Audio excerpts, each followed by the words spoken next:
Well, Chris is on, although I don't see her smiling face. So it is 6 p.m. Here comes Jan.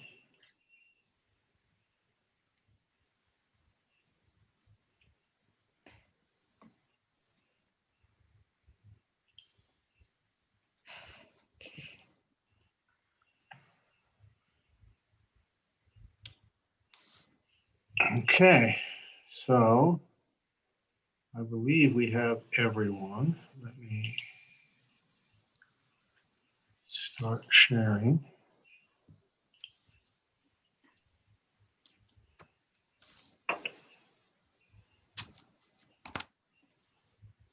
Are you all seeing the Yes. meeting agenda? Yes. Okay. Is it big enough? Yes. Plenty big. We have some sizing opportunities. Okay.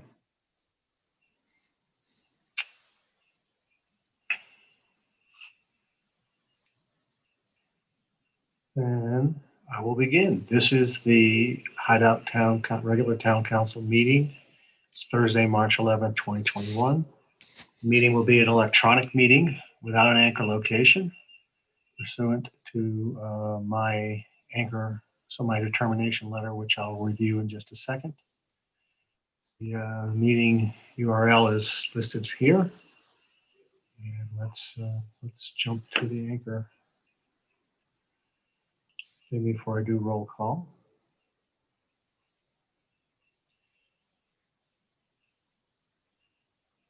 Determination regarding conducting the town of Hideout public meetings without an anchor location. The Mayor of the town of Hideout hereby determines that conducting a meeting with an anchor location presents a substantial risk to the health and safety of those who may be present at the anchor location pursuant to Utah Code 52-4-207 and Hideout Town Ordinance 2020-03. The facts upon which this determination is based include the percentage number of positive COVID-19 cases in Utah has been over 9% since March 2nd. 7-day average has been 517 since March 7th. So the meeting will not have a physical anchor location. All participants will connect remotely. The details are here as they were in the prior page. And additionally, comments may be mailed to hideoututah@hideoututah.gov. Email comments received prior to the meeting will be read during the public comment portion of the meeting. This determination expires on April 5th, and we will be doing some homework to understand whether an anchor site is required after the mask mandate is lifted on April 10th.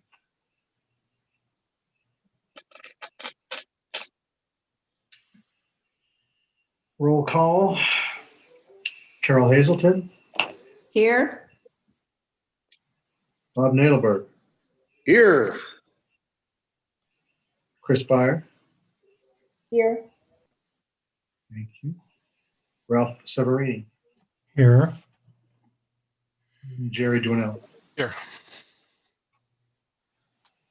Okay, we have the entire council present. We have a quorum. The first order of business is approval of council minutes from October 13th, 2020, and then January 28th, 2021. So, I reviewed both and I have no additions for either. thank you, Jerry. I too have read both, found no items of correction. I think they're incredibly well done, and I really appreciate the work that Alicia did to get these right. Yeah. I have no corrections at all. Alicia, you did a great job. Same here. Good job. Thanks, you guys. Ditto from me. All right. Fantastic.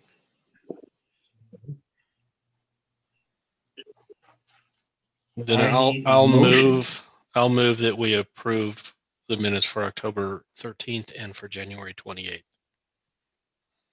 I'll Thank you, Jerry. second. A second. Carol, thank you. All right. Ralph, Yes. Chris,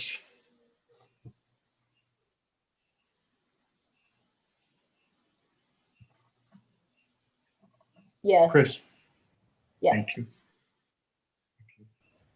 Bob, Yes. Carol, Yes. Jerry. Yes. Okay, minutes are approved. Thank you very much. Nicely done.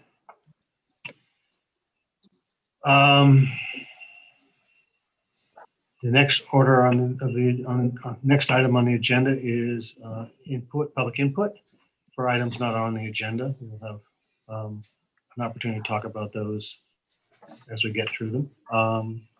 And for anyone on the phone right now, I'm only seeing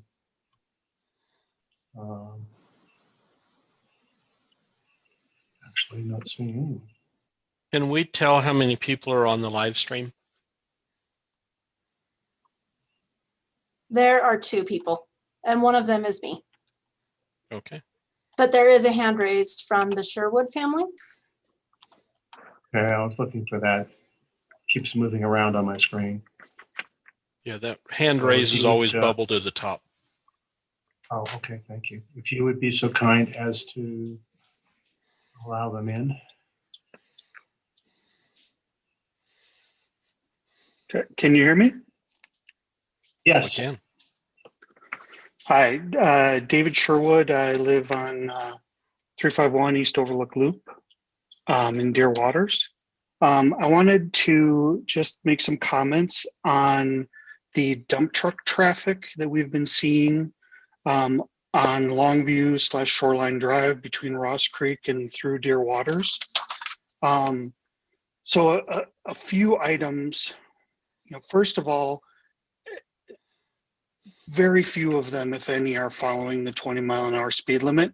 We've called the Wasatch County Sheriff, and I know the supervisor from area has called the city council, and they have said they would do additional enforcement, and we have not seen any additional enforcement. About 2 weeks ago, one of the dump trucks apexed the corner and ran my daughter off the road. It's dangerous for people driving. It's dangerous for people walking. Basically, they're using it as their own private highway. Additionally, if you look at the road between Ross Creek and through Deer Waters, it is getting demolished. So there's a 10-foot wide by 8-foot wide pothole developing right at East Overlook Loop. There's several more down the road, and it seems like every day they're getting deeper. So I've just got a lot of concern about, this shoreline phase 3 that's going to be moving a lot of rocks and dirt through our neighborhood. And, this is no longer a construction zone. This is where people live. It's now a residential neighborhood, and, there's driveways that exit onto that road. And, so we're asking that some attention be paid to that, both in consideration of routing of construction traffic, enforcement of construction traffic, review of the roads themselves, right? Because we're going to have to pay to replace those. And I don't know if they can take another 2 years worth of construction traffic. So we're asking for, the city council to pay attention to that. Mr. Sherwood, may I comment? Sure. So this is not the first time we've heard about this. We have taken a number of steps. We have informed the construction developers that they now need to use the service road for those trucks. We have spoken with the state police, and we'll have the scales brought in, because I think some of those trucks are overweight, which is what's causing the tear up of the roads. So we are asked that they will come in and do spot checks on trucks that are coming in and out of the town entrances. to ensure that they're the right weights. We have purchased new electronic speed signs, which will capture data on the speeds through there. Just waiting for the public works guys to get those installed. We have spoken to the police and asked them to spend time down there, particularly at the end of the workday, as part of their routine patrols. They have committed to do that, and we have raised the road damages to the users and have asked them to inform them, not ask them, and inform them that we expect them to pay for the repairs. What is the service road, if you don't mind me asking? It is the dirt road that runs parallel to the state park. Okay, I wasn't aware. Currently of- wired off for emergency use, but we're going to Oh, open that it one, okay. for construction traffic. So it'll be Very good. running below your units along the state park border and come up by the wastewater lift station down in Shoreline, bottom of Shoreline Phase 2. Okay. Thank you. So hopefully that will create an improvement for you. I appreciate that because it gets a little scary when they're on their dirt moving days. Yep. No doubt, which is Thank- why we've taken the action. Thank you.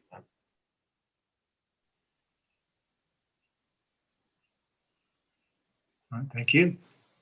Any comments from council, or is my explanation reasonable for you? Glad to hear it. Yeah, I am too. Yeah, how that road that goes parallel to the fence line at the state park, is that usable right now, given that we're kind of in mud season? Well, it's supposed to be, Chris, per their ability to build homes down there. And if it's not, then we will not be building more homes down there. So my thought will be is when we remove the permits, we will find that the road gets improved. Okay, yeah, no, I'm just asking the question because I know how muddy. No, I agree. I'm supportive of your question. So Yeah. Yeah, it's- no, the thank you fire for department- addressing that. And the fire district has weighed in and suggested that it's not up to the standards that they promised, as well as our engineering team. And now that we're not letting them travel, and if they don't get it fixed, we won't let them build. So that service road was something they were supposed to build to a certain spec. Yep. It was part of the agreement, Jerry. If you may remember, we have a limit on numbers of units, around 30 on a single entry type environment, Right. right? 30, 31, depending on the generosity of the fire department. And now they're up to 34. So that road has to be passable for emergency services. And our opinion is it's not there yet. I mean, it's physically sized to be able to handle it, but it hasn't been surfaced appropriately. And now that we've asked them to start using it, Sunrock has said they don't want to go down that, and they just as soon not do the work. So there's a lot of pressure on GCD to get that road right. Good. Hey, Phil, this is Bob. Do we want to look into the possibility, since the construction is going to be a long project, do we want to put some cameras down there in a similar fashion to the camera we have in the roundabouts, so that we can monitor the situation better? Or do your speed signs do license capture? License plate I capture? don't believe they do license capture, Jerry. They do unit capture. So they'll tell us the speed of everybody going through, but they won't necessarily capture that it was X vehicle. They'll give me a time of day and the speed, but it won't tell me that it's a truck license plate ABC 123. Yeah, if that's an augment that we could add to that, that might be worthwhile as well. Particularly if we've Well, told them we you certainly look can't into use what- Yeah, I mean, particularly if we're telling them you can't use the, the surface streets, you got to use the service road. And if we catch them on it, then, that we'd want to have some evidence of that too. And when will the cameras be installed? Do you know? Well, Ralph, there are no cameras at this point, so we'd have to purchase them and do that. There are okay. speed signs. There's speed signs, but there's not cameras. The Gotcha. speed signs are in the maintenance shop, and the guys have just been waiting for it to be an appropriate time to be able to dig a hole and put a post in. So as the days are warming, it's going to be a little easier to get a a post in the ground, but should be soon. I can't tell you exactly. But the cameras will investigate and see what we can do about that. Biggest issue is to come up with a PowerPoint for them. We need to come up with a source of power that's in the right of way area that we can tap into. So we'll have to do some research on that with the engineers and figure it out.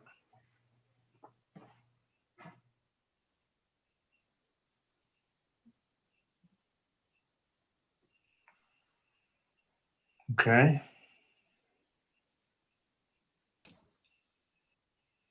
Anyone else for public input?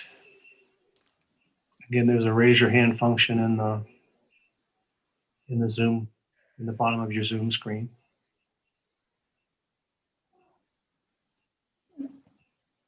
We do have one person on the phone, and if they wanted to public comment, it's *9 to raise your hand.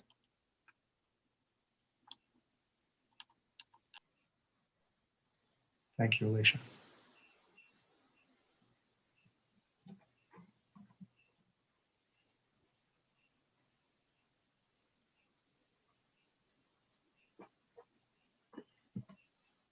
Okay, with no other raised hands, I'm going to close public input and move to the agenda items. The balance of the agenda. So, item 1, discussion and consideration of ordinance 2021 to be named by Alicia regarding dark skies. I'm going to reshare. Let's see. I have to stop share, which I think I did. Then I need to share a Word document. No, it's in here. Sorry, I didn't need to stop share. I was thinking it's something different. So, my apologies. It's here.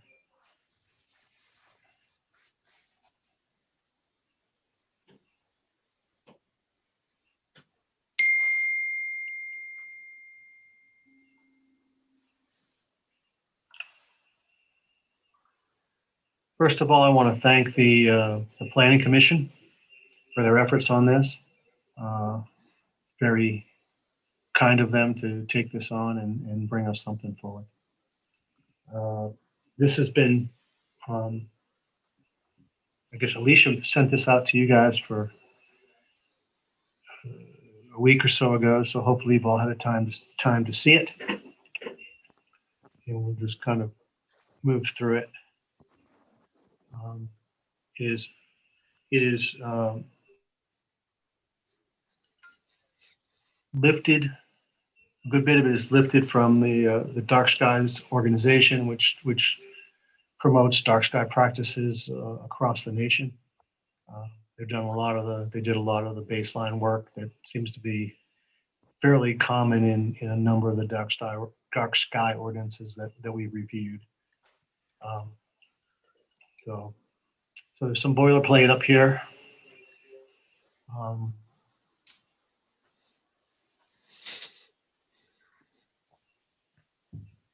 But we'll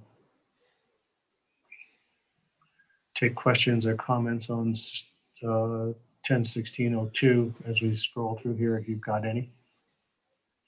Yeah, I do. This is Chris.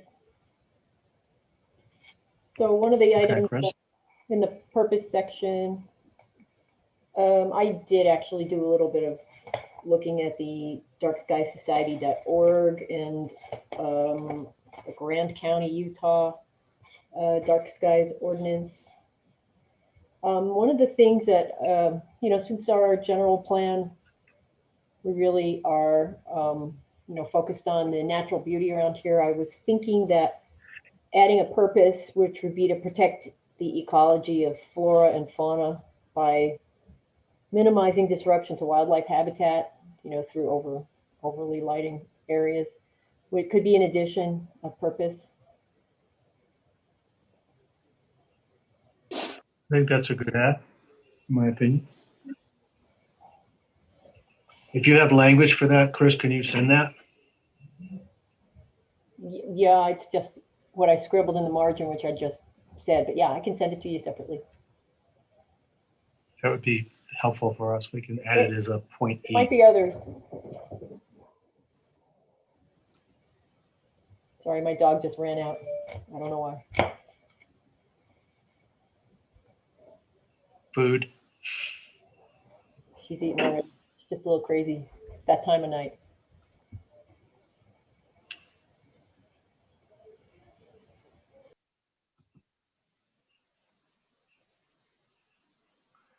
Mayor, I'd like to comment on. Go ahead, Jerry. Sorry. I was going to ask a broader question. Do we have any sense for if this passes, do we have existing lighting within the town that would be in non-compliance? Absolutely. And Yeah. what would we do with that? Is that, what's our It's recourse? addressed further in the document, but there's a time frame for coming into compliance. Hi, Jerry, it's Thomas. And just so you're clear, it's a 3-year sunset clause on existing non-complying lighting. Bruce Wolfe is here as well. If there are any specific questions, he was closely involved in the creation of this. And I just want to give kudos again to Bruce and Thomas and that whole team, because I was really impressed with what they put together for this ordinance. And it's written in a way that if anything needs to be tweaked, it's very easy to read, I thought. So, but I thought they did a great job. So Yeah, since Bruce I is on, agree. thank you, Polly. Since Bruce is on, Bruce, can you talk a little bit about the item 4 here? What the requirement? Why would there be a requirement to hold 2 times per year in this sort of thing? Yeah, Can you talk a little bit why the commission kept that in there and in the energy for it? yes. The reason for that is we assumed we would, after we did this ordinance, we would apply for dark sky certificate, which is a 1 to 3 year process. And part of that is to get everyone in compliance within 5 years. We wrote in 3 years to try to get it done sooner. But with the dark skies require within a 5-year period from your application. And then in this particular bullet that you're looking at, the 2 times per year is a requirement again from the Dark Skies organization. They want as part of a certificate or to continue to bring people up to speed and educate them and create kind of this community feeling, that we're really into having dark skies and what that will avail to us. Bruce, does I it think that's- require someone of import to conduct this training? Do we have to hire someone, I guess is what I'm saying, to come in and provide this training?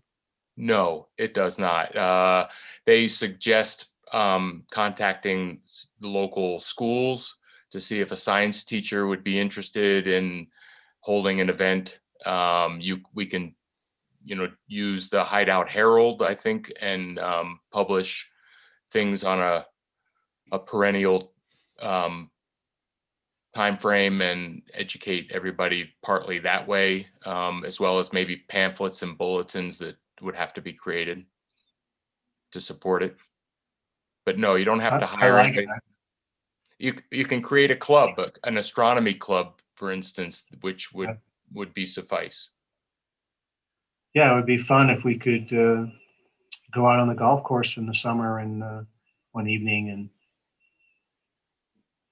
put the telescopes up and appreciate the fantastic night sky that we have here. Yeah, I agree. Yeah. Thank you, Bruce, for explaining that. I love it too, but does the education, do these events go on forever? Doesn't seem like a time limit on here. I'm all for it, but want to make sure that we're not going to do the events forever if they're not necessary. Is it based upon the 5-year application program that was discussed here first? Do you know? No, I think it is a kind of ongoing effort to keep people in the loop. We'll have new people coming into town for the foreseeable future, and they'll have to be brought up to speed or at least educated to some point about the Dark Skies Initiative. Jan's comment. And again, these events don't have to be, encompassing a certain percentage of the townsfolk. Again, it can be a club where people are just interested in going out and viewing the night sky. Yeah. Sign me up.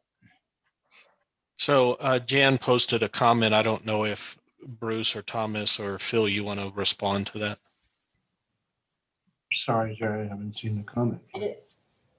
It's with regard to MIDA should be a part of the dark skies coordination. They will contribute significant light pollution to the town if there's no regulation. And any MIDA property that is within the town's boundaries will be held according to this regulation. And so we will coordinate with them. At Sky Ridge, Yeah, for example, we have no control over what they do over at Sky Ridge, other than, having conversations with them about, maybe pursuing dark sky as well. That's exactly right. And I think that Ashley Burr over there and those folks would probably want to implement a dark skies ordinance, and maybe we can help pass on some of our language to them so that everybody's sharing or at least implementing the same dark skies regulations. And Right. in addition, I don't know if you've all read or not, but the Jordan State Park has been certified as a dark skies park. So we could piggyback on some of their events, I would think, and coordinate. And their, the MIDA development is going to be kind of right in the middle. So be to everybody's advantage to get them involved. Yeah, hopefully they see that as well. And, they're surrounded by dark sky. It wouldn't make much sense for them to poke a light hole in the dark sky.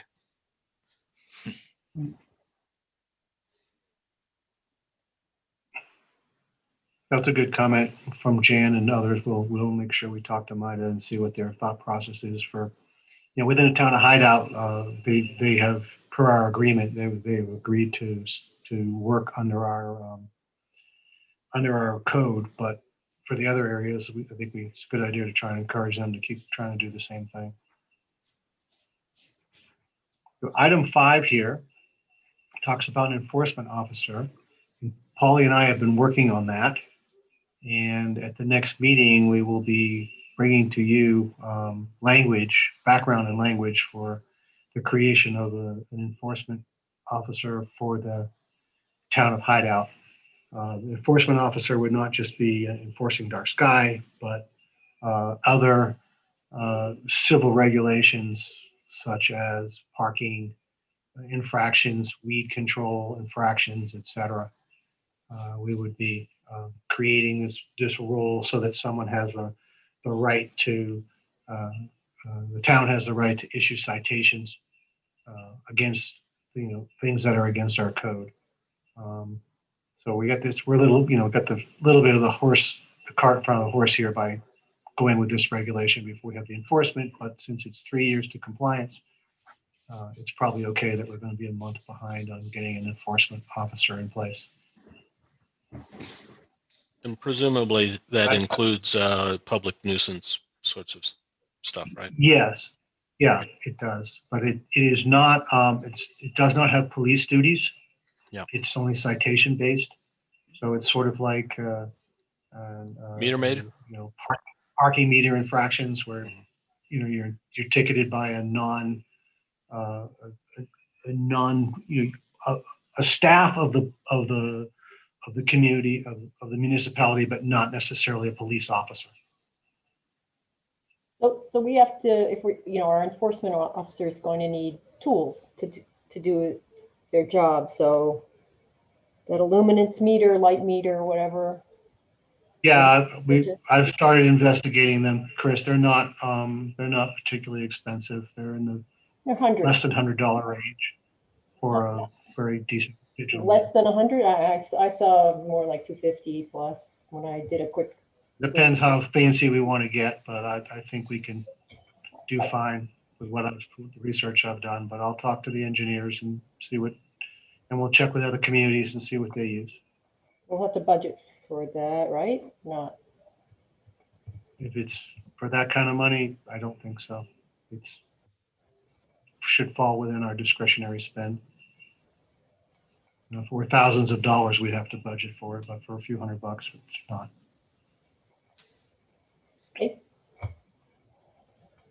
Yeah, so as far as the International Dark Sky Community designation, I would definitely, I haven't had a chance to look at that, and I can imagine the other council members haven't had a chance to look at what those requirements are. So that would be something I need to follow up on if we're going to, you know, keep that language in here of holding events 2 times a year.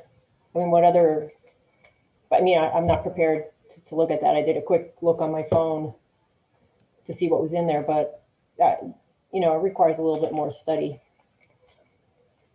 Is it Bruce, could you- worthwhile? Sorry, Jerry. Bruce, could you, if you're still on, Bruce, yeah, could you be, Yes. would you be so kind as to send a link to council with that goes to the page where the requirements for that certification are listed? Yes, I'll certainly do that. And I have a copy in the team room, but I know Or Jared. fine, send a link to the teams. That's fine too. Okay. So a comment on that, and then back to what I was going to say. So Bruce, it depends on where in Teams it is, because the council doesn't have visibility to the planning commission team. That's okay. I'm sending it to everybody right now from my phone. Okay. All right. So my suggestion on number 4, maybe we include some language in here about the reason for the events. And it's not just in support of dark skies, but it's also compliance to this international, you know, the certification that we're pursuing as well. So we add some language to 4 that includes some of that reasoning.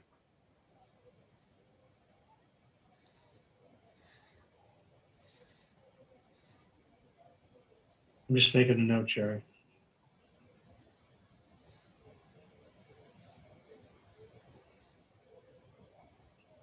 Okay.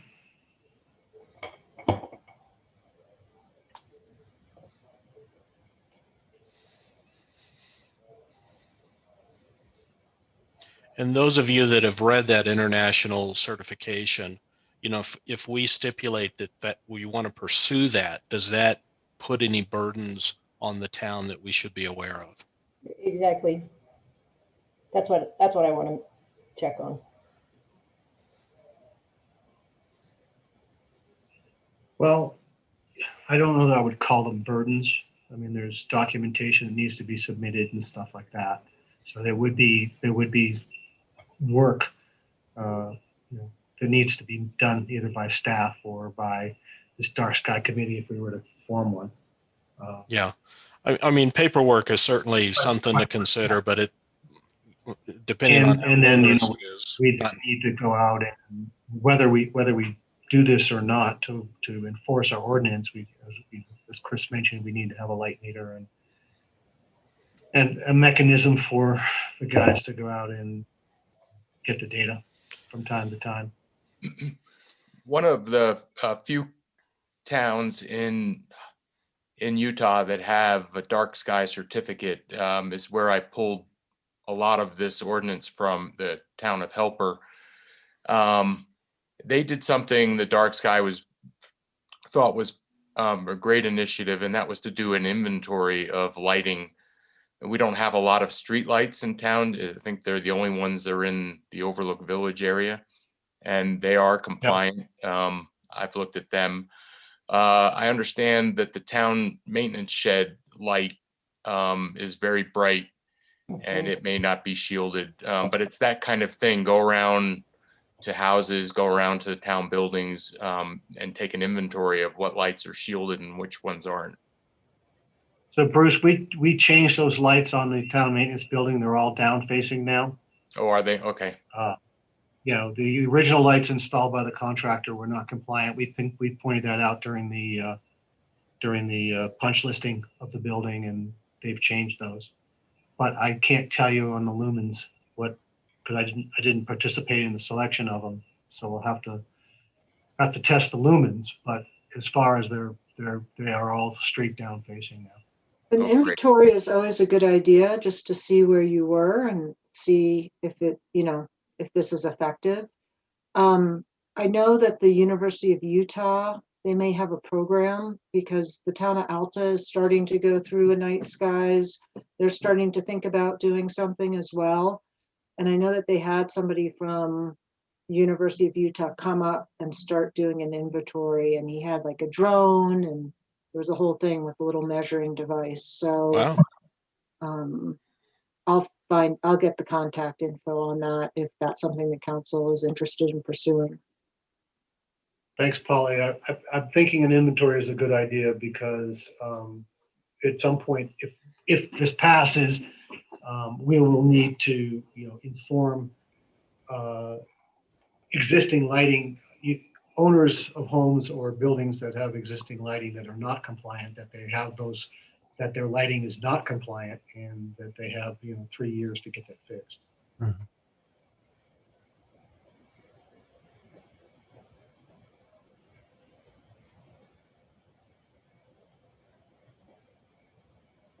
Okay. 10-1604 is straight definitions. These are created by a lot of people way smarter than me. So I don't know that we're going to change the language in here. But if you have any questions on what they mean, by all means, we can try and shed some light, no pun intended, on that for you. I did have one question. I noticed that later on, this referred to unshielded, and there was no definition of unshielded in the definitions that I saw. Bruce, you can correct me if I missed something. But I know that you're attempting to illustrate unshielded versus shielded in the pictures, but I just wondered if it would be important to specify, or is it understood that unshielded is something that's not fully shielded? I think it's implied, but if you want to make it specific, we could add something. Yeah, I think you should. I just think the more, yeah, that's what I would suggest.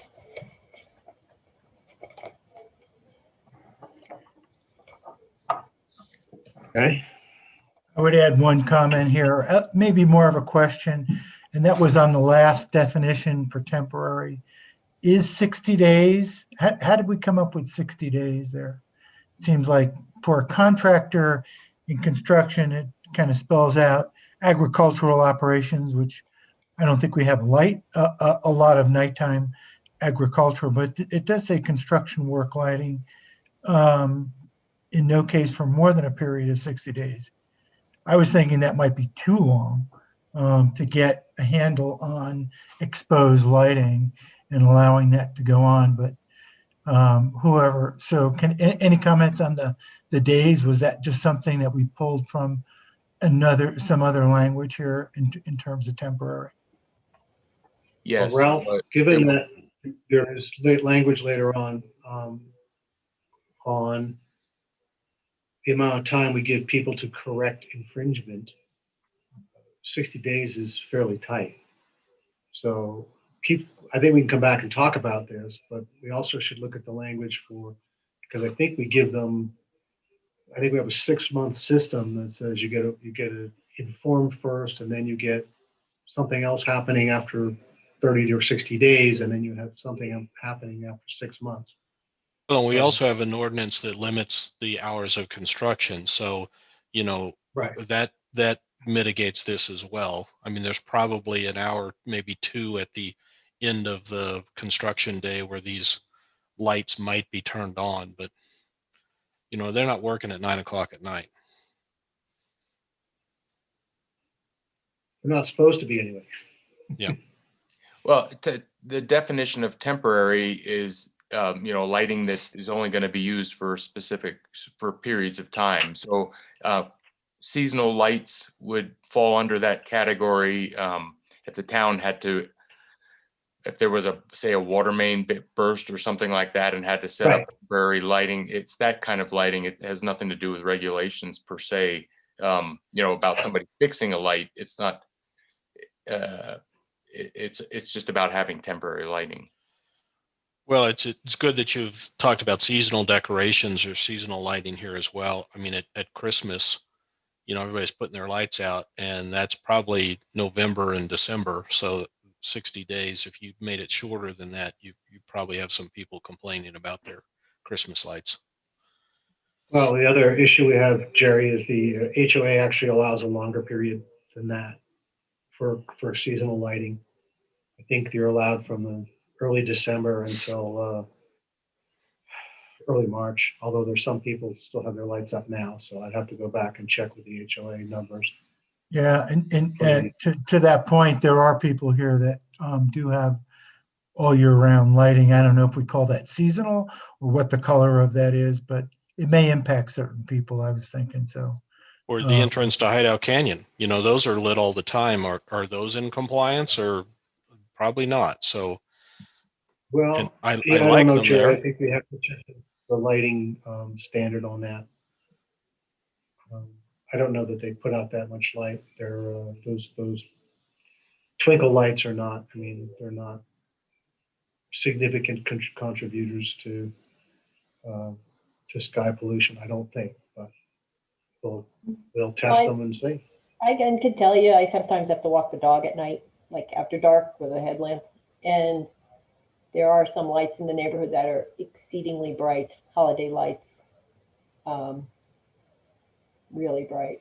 So, yeah, I'm just saying that it could impact our current residents and their freedom to put their holiday lights up as they are today.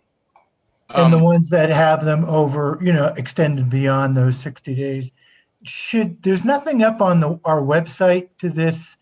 I would be surprised that there wouldn't be more input on this from a number of the folks that have those kinds of lights, have lived here for a while. So would it be worthwhile to at least put something up on our website? Because I went there and I'm going, well, not much advertisement on this particular item other than what was in the agenda, so to speak. So maybe I'm wrong. Maybe I missed something, but I didn't see anything. Is there anything? I think we can do that, Ralph.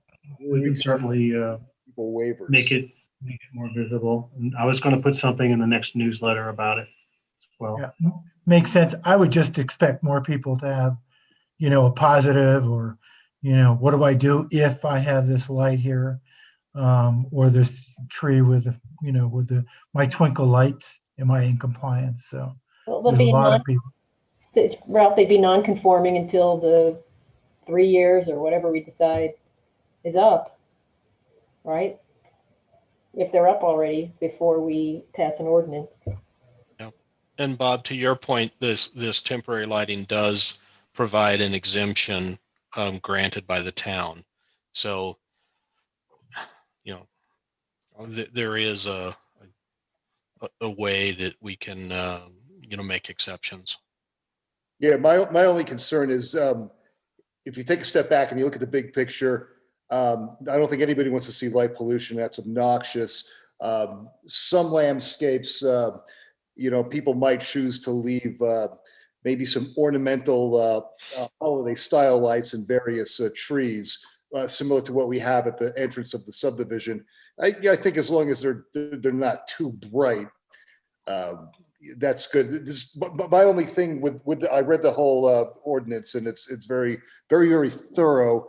I would just be concerned that I don't think anybody wants to see the town become extremely nitpicky and litigious and sort of turn into like I don't think we want to be too authoritarian with this. So I think if we keep the standards, loose and within the realm of reasons, it's a good thing. I'm just concerned that some of the language is extremely specific. Well, it has to be. You have to measure the light output, Bob. So we do have limits, and those limits we're actually specifying here in this ordinance. So we are being prescriptive here. And I think if we are thinking we might want to be an international dark sky community, we're definitely going to have to meet some standards, and we're going to have to demonstrate that. So, yeah, so unfortunately, that's why we have this 3 years, 5-year kind of runway where someone who already has lighting up that isn't conforming does have an opportunity to remedy the situation, and they've got plenty of time to do it in, right? We're giving them years. So, it would be interesting. I don't think this is a public hearing, right? Is this a public hearing? No. So it's just a No. review of, we may want to get some public input on this. We may want to get some public input on this. Maybe everybody's all for it, and there's not going to be any clamor about it. But it could impact. It doesn't impact a lot of people, because I can tell you just from living here, most people are already in compliance with these items. The HOAs have helped. The master HOA has really helped, because they already have lighting designs that you have to submit, which are all already almost most probably compliant. I haven't compared this yet to what the HOA says, but that's the good news. The good news is we're already moving in the right direction. We just have probably a few existing lighting installations that would have to change over that conforming period. Well, and this goes to the inventory question as well, because your average person has no idea what 3000 degrees Kelvin looks like, right? So it's easier to say, the lights at the entrance to Hideout Canyon are out of compliance, or understanding what within the community is too much. So I think that's correct, Jerry. And I think they've tried to use lumens as a consistent data, but the Kelvin number has to do with outdoor recreational facilities. Yeah. So the point still stands that what's 1,000 lumens? I don't know. Yeah, there's charts that will tell you like a 65 watt bulb is 620 lumens. So part of the education would be, creating that chart for publication. And then the other comment about the HOA, I went into their CCNRs, and they have a paragraph in there about wanting to be dark sky oriented, and lighting plans would have to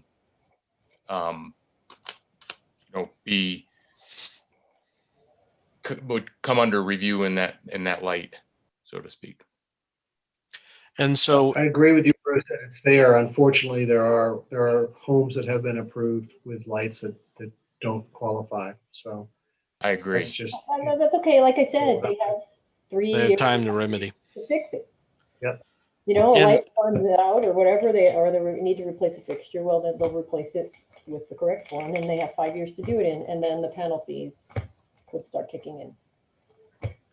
And just so I understand, number 2 here on 10.16.8 talks about all light fixtures. So each light fixture cannot exceed this 1,500, but does it address how many fixtures? Because in totality, if you had a bunch of fixtures, in totality, you'd be too much. Yes, there is like a per acre totality figure. I'm not sure if it's in the definitions or somewhere else in the document. Yeah, it's in there, 10,000 per acre for residential. Outdoor, It 15,000 also, per net acre for all development, except the single family. It's in here in It also- turn the page, a couple of pages, number 7 and 8. 7. Okay. it also talks about light being confined to the property boundaries of the source. Yep, which is great. So you can't like light your neighbor's yard. Right. Well, I have to say, I just see guys, full disclosure. I have a motion sensor floodlight for the dog that does hit my neighbor's property, so I already know of a non-conforming light in my yard.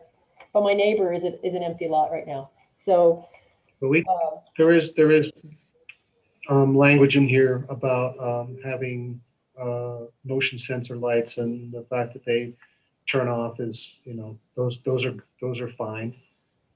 It's I have one for the dog as well, Chris. But you want to know what's in they, the they're yard on, when you send them out in the dark. they're on for 20 seconds and then they go off, kind of thing. So it's the concern, as Bob was mentioning earlier, the concern is, flipping on your deck lights and leaving them on all night because you fall asleep. Well, there is, I noticed a house up from where I can see, they have some kind of a light, and I don't know what it is, but it shines right into my eyes, and then they're a quarter mile away. So, I think our lighting inventory will help us if we can accomplish that. We'll learn, where we might have potentially some challenges. But should we move on to? Well, Jan just put something up in another message I thought was in my mindset as well when I was first reading this, and that is to kind of socialize this and make it a little bit more regional. And I'll give you an example. One of our neighbors, in a single family home down the street, they look out the back towards the Jordanelle, and they get that big spotlight right coming into their face. And they were asking, what can we do about this? And certainly they've gone to the appropriate authorities. So I just, from a regional standpoint, I think Jan had the same thought I had was, some of this may be, how can we advertise, how can we incent some of the other local areas to kind of buy into this program as well. Well, I agree. Obviously, we're just a small part of around the Jordanelle, and we definitely would want to try to convince the surrounding communities to get on board if they're not already. But I think we're responsible for our own municipality here, and I guess we could lead the way by passing an ordinance, right, and getting the ball rolling. Yeah, and I think Jan was mentioning 2A, which I would Chris. probably say something like that would make a lot of sense because it's a small, connected area, not going too far, obviously. Yep. And Park City has been working on this for years. They're still working on it. If we wait for them, I will not be the mayor that's supportive of this when the time comes to vote it in. We don't need to wait for Park City. They're on the other side of the hill. We can't see them. Yeah. Summit County, the Snyderville Basin has adopted one, but the Eastern Summit County has not. And I was just looking up right now with Wasatch County, what they have. And Jan, since you wrote that comment, and I'm with you on that, do we know, maybe we can explore what 2A has in their HOA kind of deal, in their master development, whatever they might have as well. Try to find out a couple little things around that. I'm happy to. We have a pretty good connection on that since Sharon in our billing office lives in Tuhei. So, Great, got insider. That's a great idea. I'm telling you, everything that happens over there in the Mido development is key to us being successful regionally. Yeah. Okay, are we going to move on to another section, or? I'm 'Cause happy to move on. Ralph asked about 60 days on Kate. Yeah, and I've made that note for Okay, consideration. so if you're ready to go on to the next section, 10. What section would you like me to go to, Chris?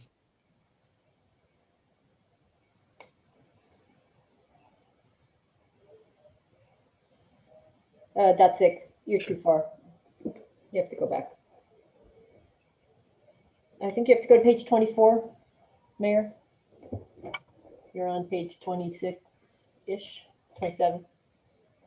I said 1610, I'm sorry. Oh, maybe I did. If I did, I'm sorry. I meant 10-1606. So that's the applicability and exemption section. You gotta go up to page 24.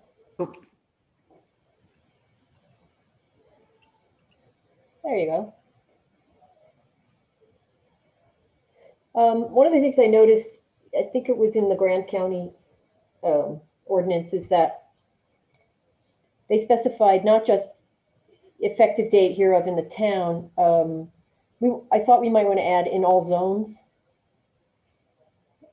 not just in the town, but in all exterior outdoor lighting installed after the effective date hereof in the town in all zones shall conform to the requirements established in this chapter.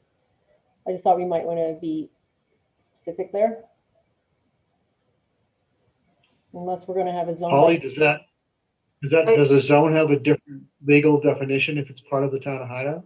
No, if we require it within the town limits, then it's required everywhere. So there's no, we don't have to I say. don't usually see that language. I understand the intent you're trying to impart, just to make sure it's clear that it's everywhere and in every single zone, but usually you just try to make it as sparse as possible in the language. And so I would think that it's enough just to say within the town. Okay.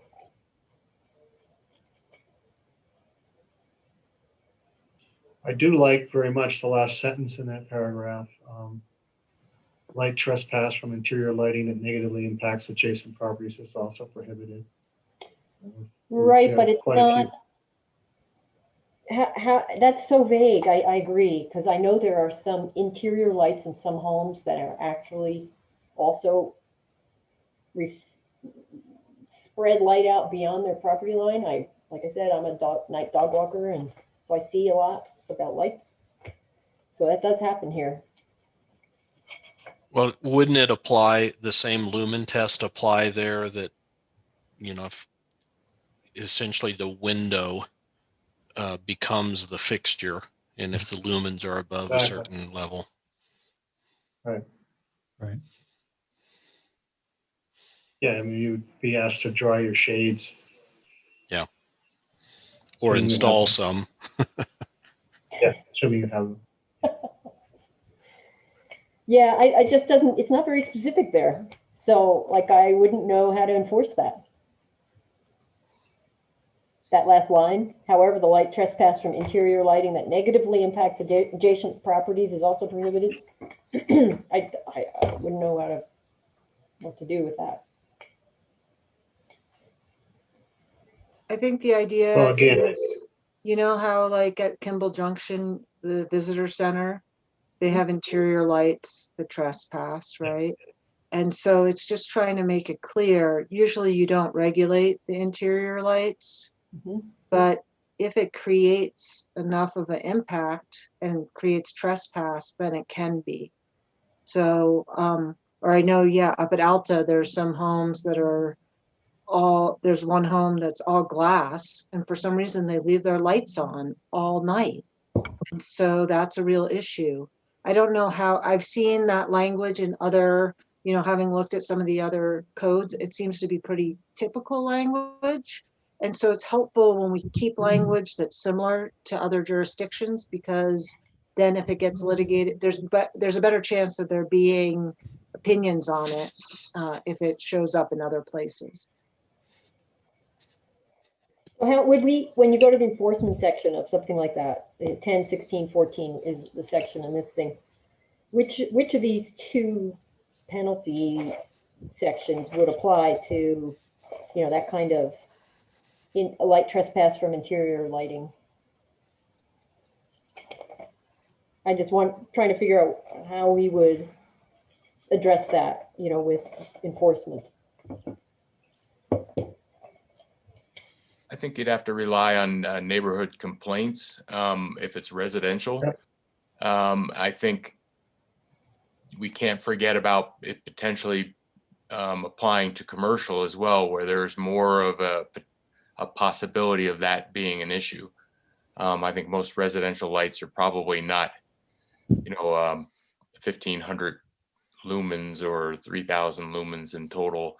But if it bothers someone, then you have to that's part of the education. I think, you tell people if something's bothering you, then you need to voice your complaint and have it heard somehow.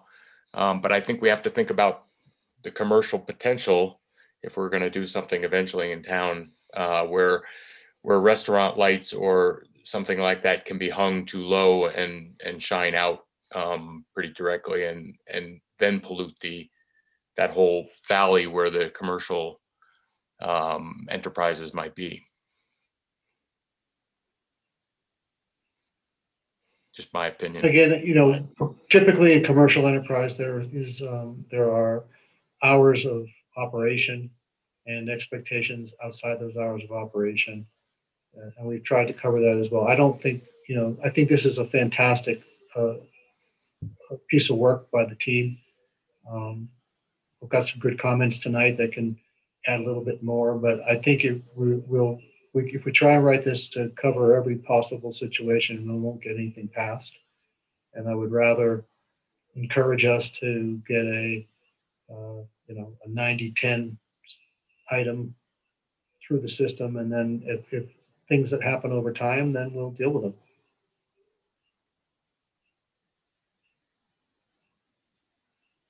All right, so Bruce, turning to page this, I'm going to skip over some stuff just because I have questions. Total outdoor light output shall not exceed 15,000 lumens per net acre for all development except for single family residential, which is a separate number. How did you come up with that number, the 15,000 lumens per acre, and then how it could be divided into 10,000 lumens minimum fully shielded, and 5,000 maximum unshielded? Can you just walk us through, what that means? And quite honestly, this is pulled directly from the helper ordinance itself, and I've looked at some of the other town ordinances, and it seems to be pretty consistent. So that's about my level of understanding. Okay, I didn't mean to put you on the spot. I'm just trying to understand it because I'm not a lighting expert. I'm just questioning, why would we allow even 5,000 maximum unshielded? Like, I'm trying to think of what unshielded applications we would have. I think. Well, there may be, again, written for town centers, intersections that need lighting. If there's an area, Park City, this is one of the areas that Park City struggles with, and there because it is a entertainment district and people are out late at night from restaurants and clubs and the like, and they don't want it so dark that it becomes either an opportunity for someone to trip and fall because they can't see the street, or become targets of opportunity for those with illicit intentions, et cetera, et cetera. So that's where a lot of that comes from, Chris, in my understanding and the research I've done. Or how about a gas station? Because their sign is is illuminated all night, assuming they're open all night. Right. And that would typically be unshielded. Wasn't there something specific for gas stations in this? I thought I saw something. And there was backlit sign specifications as Right. well. Yeah. I'm still just trying to understand the 5,000 maximum unshielded and what does that look like and in what application would we have so much unshielded? I know it's a maximum. And you're right, Bruce, I don't know. We really probably should follow the lead of another town who's come before us. We can always make changes in the future. Yeah, again, these are kind of maximums. It doesn't mean this is what we're promoting. We want as little light as possible, but I just pulled it directly from another town's ordinance. Could we get somebody on the next, maybe the next meeting? Because it seems like you know, rightfully you did pull this good, you know, this information from maybe some other towns and some other ordinances. Could we get somebody who can answer these questions? Maybe from the international, call it from the Society of Dark Skies here, who could spend a half an hour with us to answer some of the, how did you come up with this and what does this mean? I don't think we're going to pass this tonight or vote on it without some additional information. Plus, we're going to put some. Plus, we're going to advertise this a little bit more on our site. Wouldn't it be nice to have somebody who does have a better feel for what 15,000 means and why you'd put 5,000 in, and you know, in a maximum unshielded sense. I don't get all those things, and I've done some lighting tests in my life for some engineering studies I've done, but that was a long time ago. Wouldn't have any idea what that means in relationship to dark skies. So maybe we need a little bit more education here. Mayor, was there an intent to take a vote on this tonight? Well, there was, but with the comments we have, we're going to have to take it back through another run to make modifications. The amount of change is too large to deal with it in. Do you think the planning commission would take it up, you know, have one more go around? I think you have the right as a council to ask them to do that, yes. And maybe that's the place, you know, I'd be happy to attend that meeting. I didn't attend the last planning commission meeting because I just didn't realize this was on the agenda till, I think it was the day of or the day before, and I just couldn't make it work. I'm sorry, Bruce. Yeah, Ralph's suggestion is a good one. I don't know, do we have a lighting expert or someone? Well, we can certainly reach out to Town of Helper or one of those places and see if someone would be willing to chat with us. Or just, I mean, I wonder if lighting design, there might not be a Or the lighting International Dark designer Sky Group. around, or the International Dark Sky rep, somebody could get on the call with us. I think Thomas can help us find an answer there. Yeah, that would be really helpful. And then I just think we probably just need one more go around, get some questions answered, maybe tweak a few things here and there, see if there's anything glaringly, you know, missing that we would be sorry we didn't include. But I know that I'm excited to actually have a dark skies ordinance. I would just like to make sure that maybe we have one more opportunity for one more go around. Bruce, how much of this is a direct lift from Helper's ordinance and how much of it was added specifically for Hideout? Oh, I would say it's probably 90% or from Helper, and I've took some definitions from other ordinances that weren't in Helper's definitions. We tweaked a couple of the numbers here and there in the Planning Commission. We added a couple of things under implementation that weren't in other ordinances. But yeah, I'd say about 90% of it is lifted from Helper. Okay, I get the desire to answer some of these outstanding questions, but I also don't want to fall victim to making perfect the enemy of good. And you know that. What's that? we're not gonna do that, but there are some things missing. For example, I'm looking at the Grand County ordinance, and they actually have a pretty good section on standards for internally illuminated signs. And we just discussed last night an internally illuminated sign. And there are actual standards. I don't think there's anything referenced in here. But that's just one example. And maybe that's the only thing that isn't in here. You know, there are backlit signs in here. Yeah, there are some things on signs. Yep. I think signs is a big deal. It's going to become a big deal, I think. Yeah, I get it. I just want to caution us we're not going to cover every base. This is existing legislation that, as Polly mentioned, it's not a bad idea to use language that's already been implemented somewhere.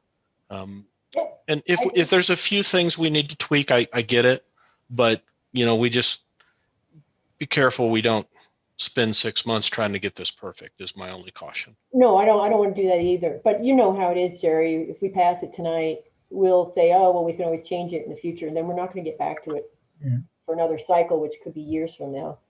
Or until something happens and we realize, oh, we get into a conflict. But I'm of the same boat, Jerry. I wouldn't want to boil the ocean on this either, but I do think that I don't think we've socialized it enough. Number one. Number two, I don't think we've gotten enough input on some of this. Lifting and shifting an ordinance from somewhere else is usually, a decent idea, but then you're stuck potentially with some things that didn't respect your particular area. So I think one more go around would be enough on this.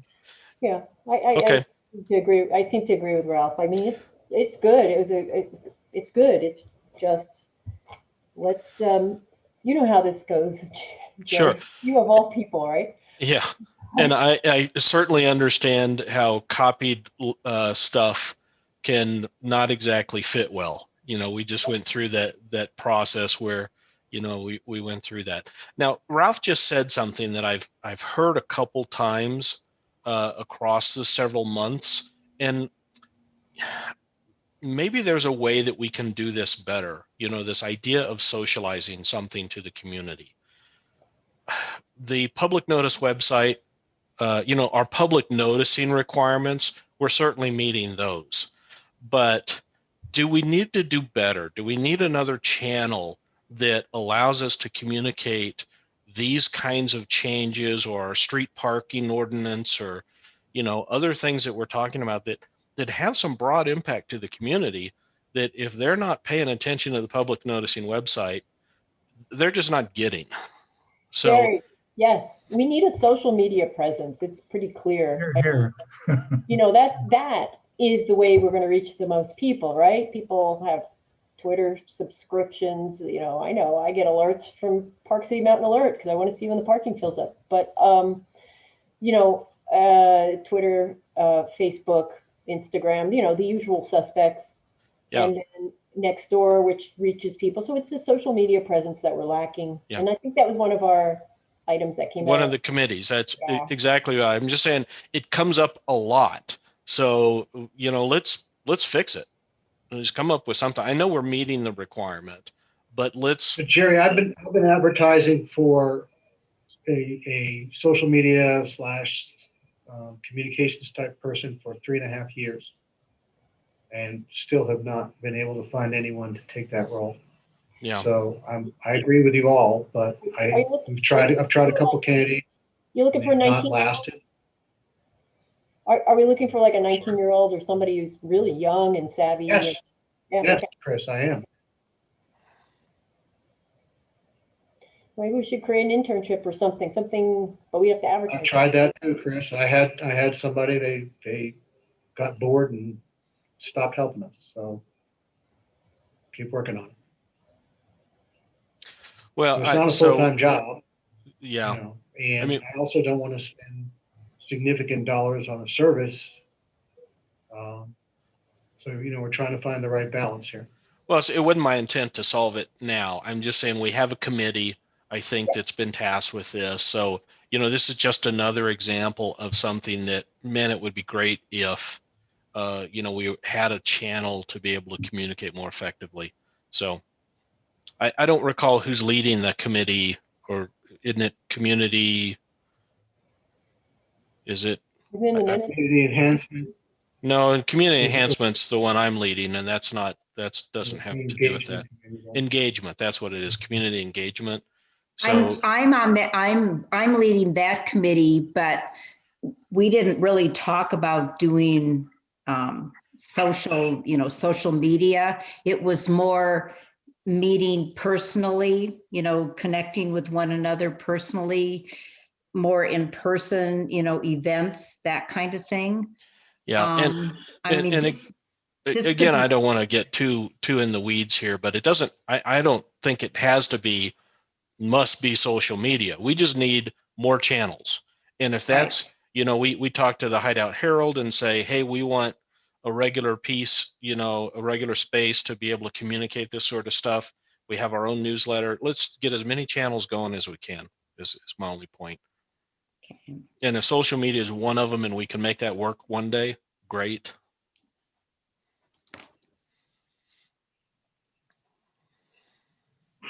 okay,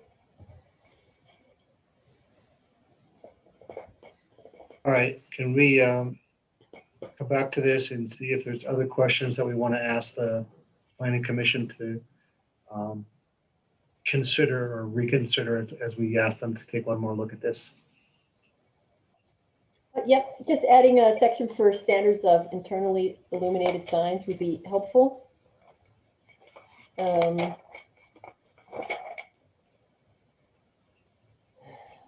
then make sure that we're, and I don't know if I've read this carefully enough, but in anticipation of commercial coming, I just think I would like to make sure that we have something that we can at least live with initially related to commercial, in terms of fully shielded and how far away from property lines. Lighting has to be, just be a little bit more detailed there. These are kind of general comments, Bruce. And again, I don't recall seeing this, but on the sunset, if someone sells their property at 2.5 years in, you know, how does that affect their obligation to come into compliance? Do they need to come into compliance prior to the sale, or does the new owner now have 6 months to come into compliance? I'm pretty sure it's 6 months, but let's take a look.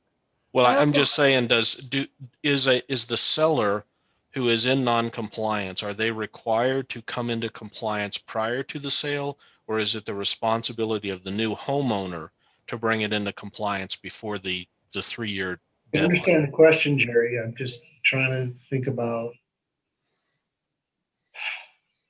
the mechanism for, does that have to be disclosed in their statement, Holly, if they've been cited? In theory, Well, I think it does. I mean, they wouldn't be cited if it's in the grandfather, the transition period. And the idea is to give people a chance and to educate the community enough so that they'll be getting into compliance. So every time their lights go out, they replace them with lights that are compliant and that they're on notice that they have this time frame. And so even if someone buys a home, 3 months before that sunset provision ends, they at least, it should be on, that's just a requirement of the town. And sometimes you have more time and sometimes you have less time. So, Yeah, typically, I guess the way to this the is written, and typically in communities, they would just have that 6-month period.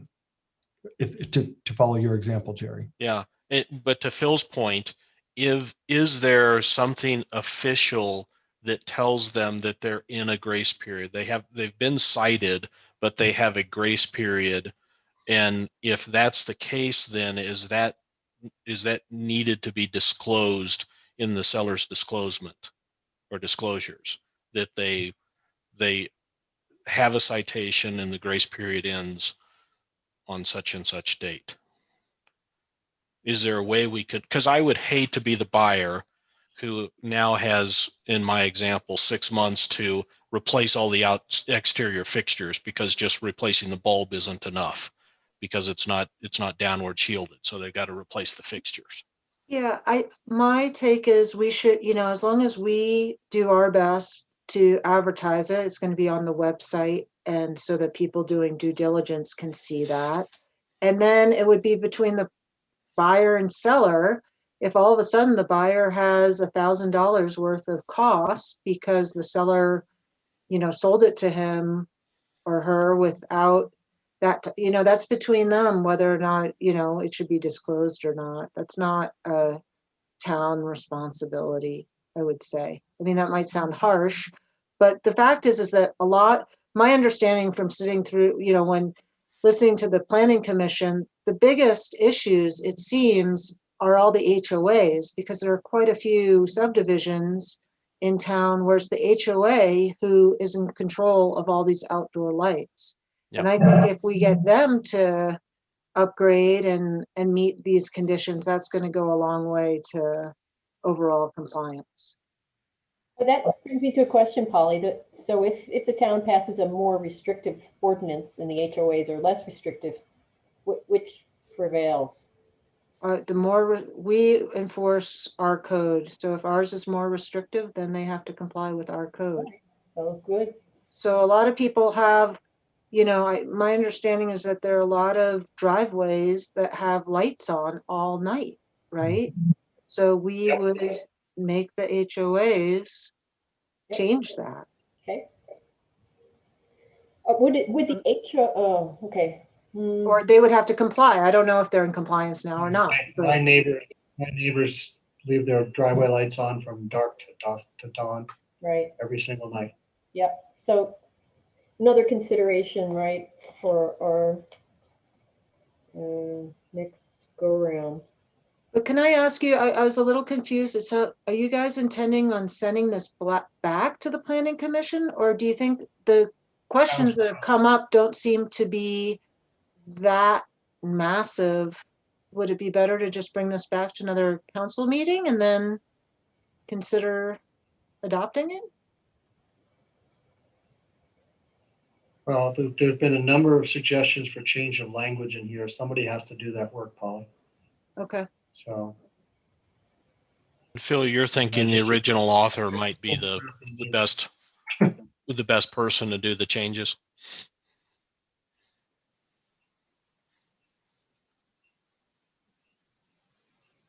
I think that was a question to you, Polly. No, I was asking you, Phil. I said, and you thought that the original author is probably the best person to make those changes, and I get that.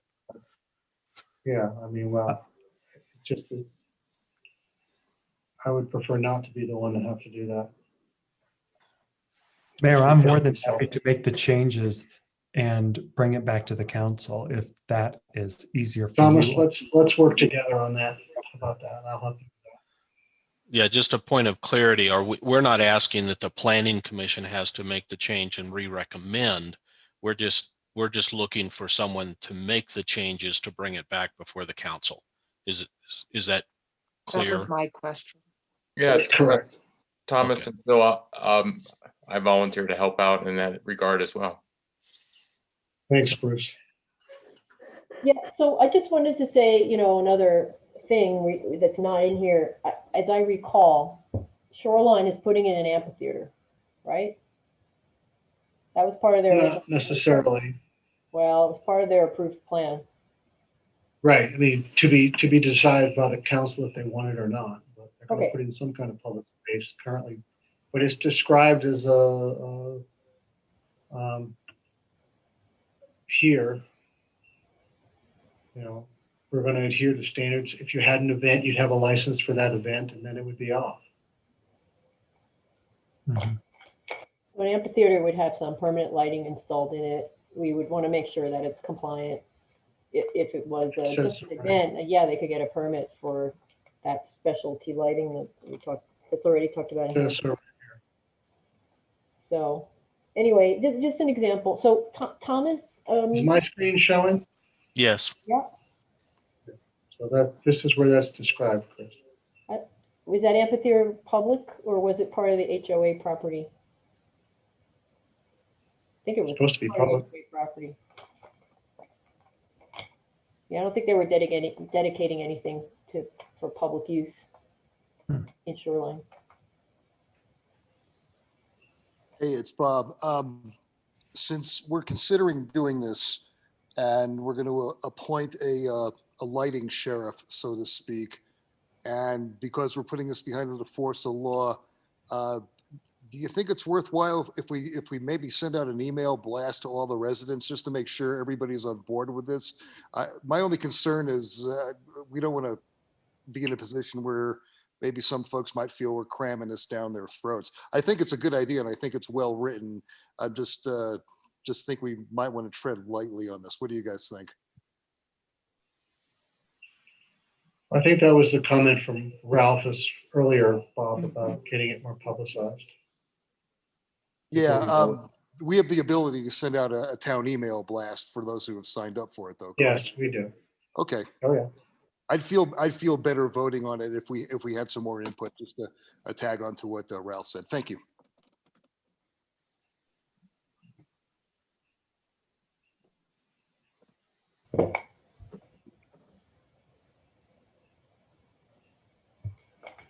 Okay, so where are we? More comments or questions on the existing language here that we want to go back and do some work on? You know, I think I can volunteer to be on the committee with Thomas and Bruce and yourself, the mayor, to go over this, because I've got other things and I don't need to bring them all up. And we can just talk about it in a committee and see if we can make a few other changes and bring it back to the council for consideration. It's fine. Mhm.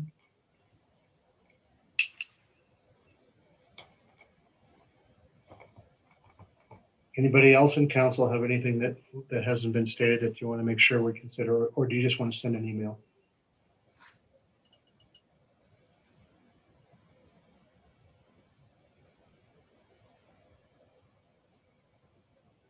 I take it that we've addressed the other council concerns, but if you think of more, since we're going to take another cut at this, if you'd be so kind as to send a note or reach out to one of us by phone and tell us your concerns, we'll make sure to try and address those.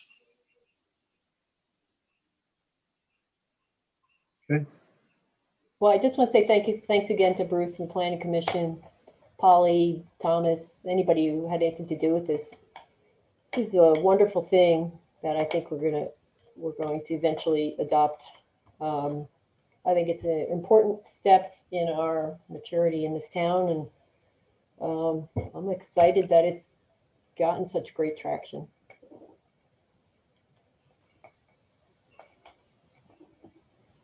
Okay, thank you all for your input. Thank you, Bruce, and the Planning Commission for all your help in doing this. It's I think it's again, as Chris said, a terrific piece of work, and I think we're very close.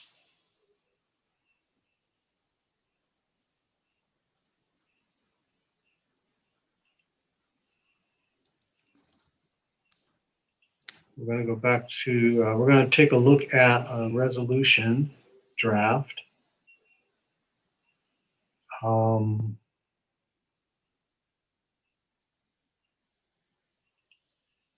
the fee and rate schedule. So one of the, as background, one of the things we've identified is that this winter, for the first time, we have had a number of water meters freeze and break. To date, we have been putting those water meters in without insulation, but it appears as if that from the engineering perspective, that the single water meters, the ones that are not being used across multiple properties, are subject or more susceptible to freezing than the shared ones. And so the rules have been, if it's on the downstream side of the meter is the issue of the homeowner, but the meter and upstream is the issue of the town. Those meters are not inexpensive, and insulation is inexpensive. And so we are proposing to amend the fee and rate schedule to add a $35 charge for all new meters that are in the subject to the freezing, so that they're insulated on install, and also add a one-time retrofit charge to the water bills for the units that are already in the ground, but so far have not frozen. It's not been a particularly cold winter. And as those of you who've lived here long enough know, sometimes we get minus 15 degrees in and around town. So it's relatively inconsequential charge. It's a one-time charge, but we do have to amend the schedules to allow that to happen. So Are these this- fees that developers are paying or that homeowners are paying? homeowners pay as part of your install. You have to pay for a meter when you get your house hooked up. Now you have to pay an extra $35.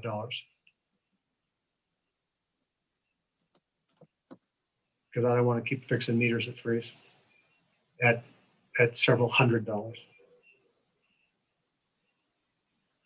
I guess it's been so long, I don't remember paying a fee when I moved in for.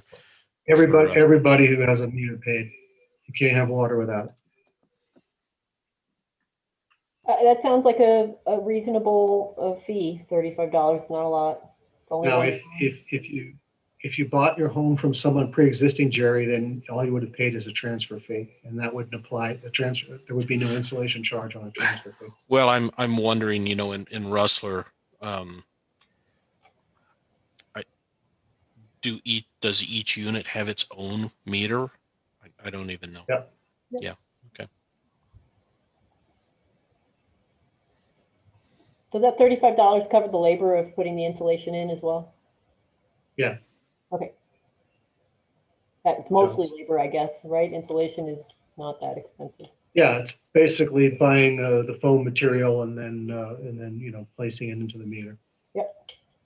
And who does this? Is this the town mayor? Our water operator.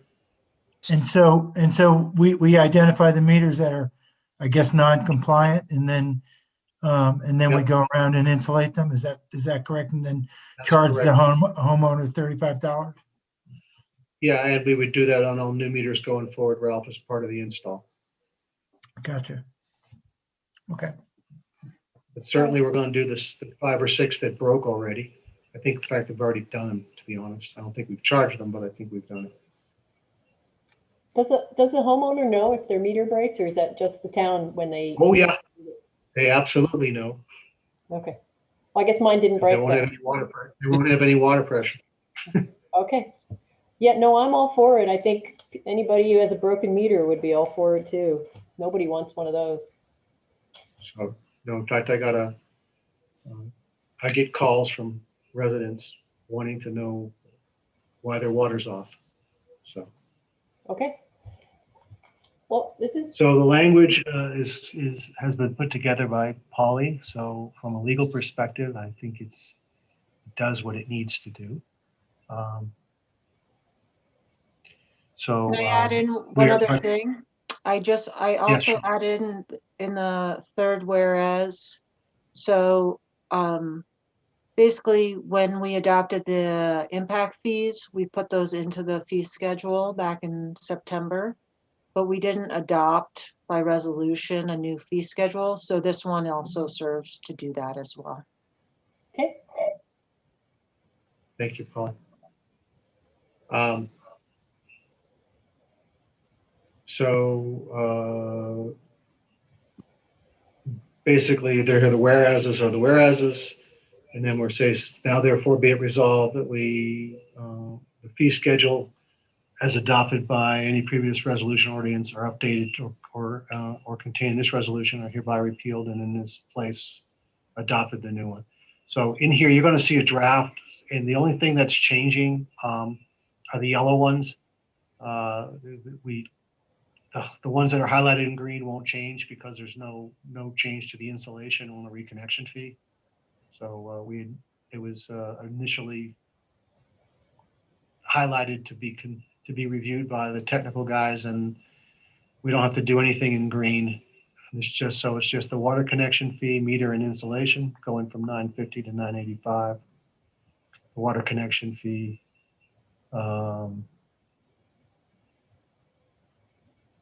That should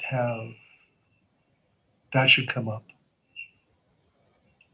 because they should have this one. We need to get in there and bring that fee up because it should be plus cost of meter and installation. Yeah, so sorry, when I went through it and based on your, oh, good. When you sent me back, the ones that are in green, I think based on your feedback should Right. not be included. So the green Correct. ones will not be amended. And then that yellow one I missed earlier. So I just highlighted it when I saw it. So great. So we'll update that fee $35 more.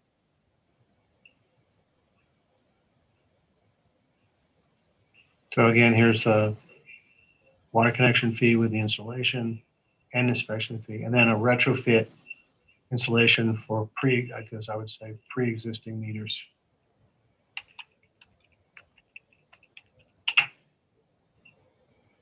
Just be the cost of installation and installation of that installation. Do you So want to those are say the- uninsulated existing meters?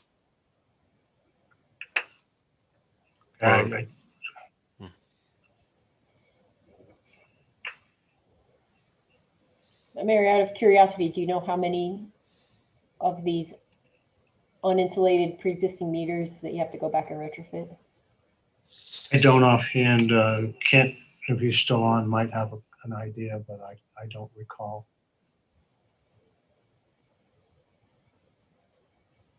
Right off, I can't tell you, but I could get it to you. No, I'm just Probably curious. And I mean, I'm sure it's hundreds, right? You're talking about hundreds? No, No. mainly, well, it all in different areas. Some are doubles, some are singles. So it's not all just one area. Okay. I'm guessing, Chris. It's less than 100 Okay.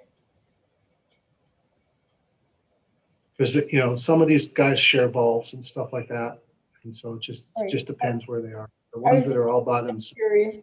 Just curious. would be the ones that cause a problem. No, this sounds good to me. And you've shown us all the changes in yellow.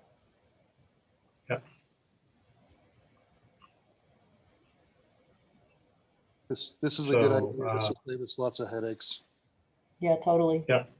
Nobody wants their water And off. residents lots of headaches too, because Yep. you don't want to get up 5:30 in the morning to go to work and take your shower and find out there's no water.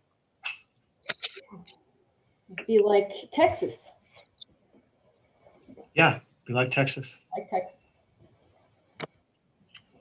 So what I need is a motion to adopt the revised Town of Hideout fee and rate schedule as highlighted in this discussion tonight.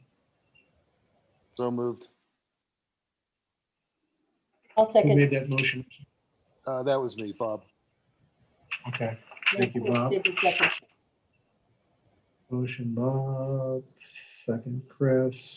Okay, Jerry, Yes. Carol, Yes, Ralph, Yes. Bob, Yes. Chris. Yes. Thank you, council. That's passed, and I appreciate that. Now we'll go back to the agenda.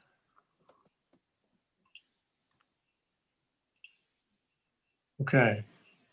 The next two items are simply discussion items to bring you up to date. There's no action at this point because these things are going to planning commission. But So Deer Springs has revised their phasing again.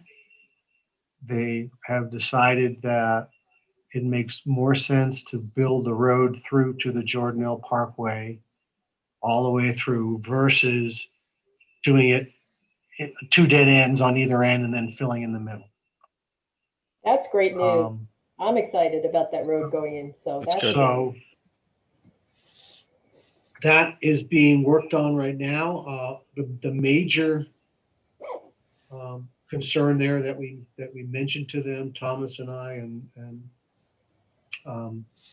probably were on the phone with them this week, is that this does not give them the right to miss their timing for the parks and stuff. So they've got to adjust their language on that so that we don't lose the promise of the park, because the park was supposed to go in with phase 2 and so forth. There's also the matter of the cash donation to the town that was committed, and that's being, so we're working on modifying the MDA and so forth to cover all this. It's going to come back through a process, and we'll see it probably either next month or I think next month. And But we the just want to make you property, aware of it. the property donation as well. Yeah, that's All that. supposed to be moving forward, and I haven't, actually, I just wrote a note today to ping Nate one more time to find out when that's happening. But he has the Supposed parcel to happen numbers.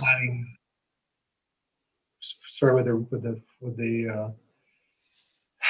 with the formal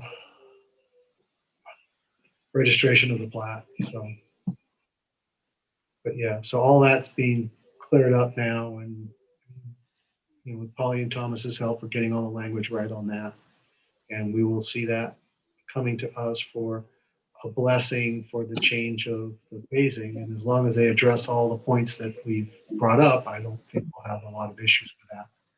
It should come through. Polly, what did I miss? Not much. I mean, I think staff is working on this, and when it's ready, we'll bring it, but I'm hoping the amendment will come in by next meeting.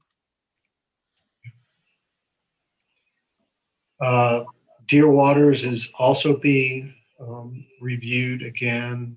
They are, if you remember, we had, they did the first piece in a couple phases. It's all been pre-approved with nothing, again, nothing different, dramatically different than what was approved by the prior administration. There are some adjustments that have to do with the fact that we modified the road a little bit, the through road a little bit. So they've got a few adjustments there. And then they're bringing in what they're calling phases 2 and 3, or is that 3 and 4, Paul? 3 and 4? 3 and 4. 3 and 4. Thank you, Thomas. 3 and 4, which were previously called like phase 2 and 2A or something. It's the same stuff being renamed. And again, we've given them some feedback. Oh, the other thing that's happened is because that was approved so long ago, per our code, that the original approval has to be reapproved because they've gone past the 3-year period from the original. This approval. is pertinent to Deer Waters, not Deer Springs. I'm sorry to interrupt, Mayor. It is. That's what I'm talking about, is Deer Waters. Oh, great. I apologize. I thought I heard Springs. So. And we also did, when I was planning commission, we did some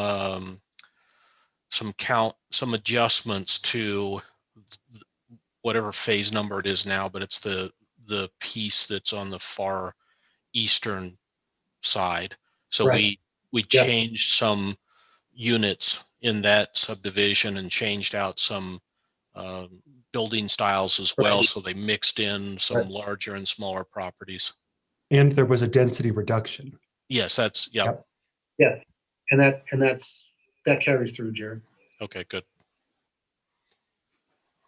So again, and that's going to planning commission, I think this Thursday. And barring any issues with the planning commission, we'll see that next month as well. So these are just informational for you. Both of these projects are progressing.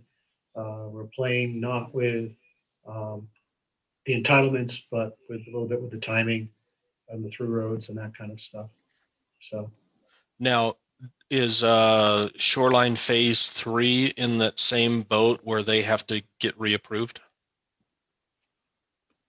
Deer Waters Phase 3 is the one that No, has, Deer Springs, I'm sorry, a Shoreline Phase 3.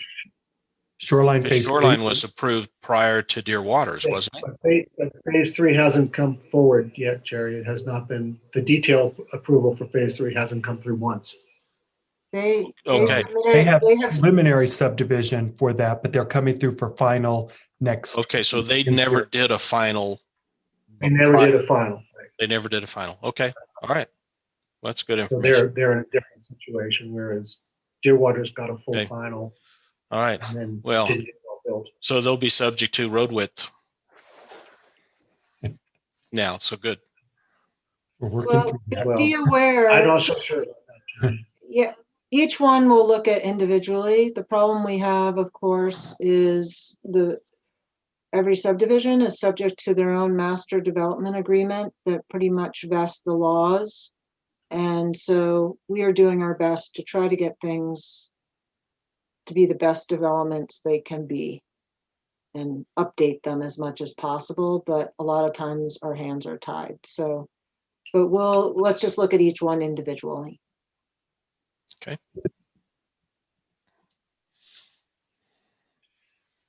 And that, ladies and gentlemen, is the agenda items on the public agenda list for this evening. Barring any other comments from the council, we do need to move briefly into a closed executive session to update you on the status of some pending or imminent litigation, personnel matters, and or sale acquisition of real property. So I would need a motion to close the public portion of the meeting and move to executive session. So moved. I'll second. I got Bob, I think, on the second. Okay. That's true. Okay, all in favor? Aye. Aye. Okay, so it's 7:48 p.m. I'm going to knock us all out of the meeting for now and ask that you reconnect at 7:55. That should allow the standard appropriate time slot for a quick bio break, and we'll see you all in 7 minutes.